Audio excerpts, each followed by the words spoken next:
Okay, my name is Catherine Timmons, and I'm going to walk you through Week 8, Quiz Access, Chapter 4, Question 7. We're preparing closing entries for a merchandiser.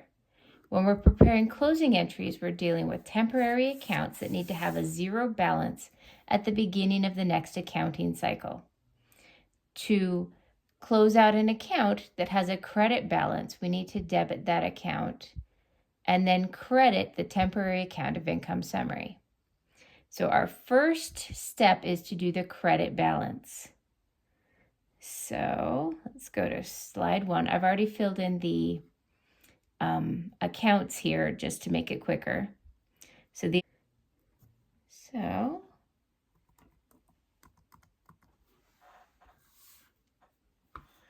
And just be very careful that you copy the numbers for whatever you have correctly, because leaving off a 0 or transposing numbers will change the answers and make it incorrect.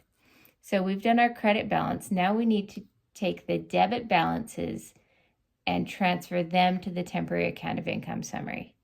So we're going to start by filling in the accounts. We have income summary because it will be the credit or the debit balance that goes first, and then all of the expense accounts will go after, and they will all have the credit balance or the debit balance that will need to be credited.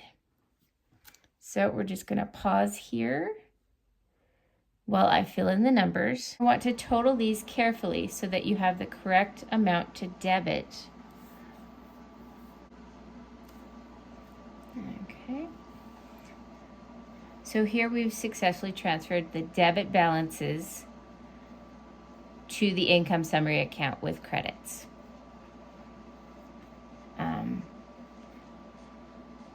And now in the next step, we're going to take the income summary balance and transfer it to retained earnings. So to get that amount, you're going to take the difference between the credit balance of income summary and the debit balance of income summary. And we are going to debit that amount from income summary.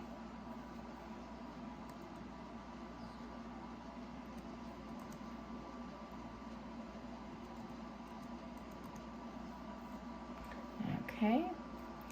And you just have to be really careful with the math, because transposing numbers or skipping a 0 or adding an extra 0 are all going to be problems here. It's not so much the steps, because we know to cancel a credit, we debit, and to cancel a debit, we credit.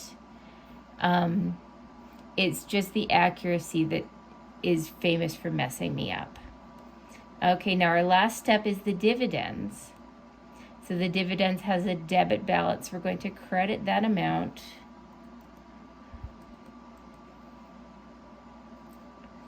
And we're going to debit that amount into income or into retained earnings, so that all of our temporary accounts will have a 0 balance at the beginning of the accounting cycle for the next period.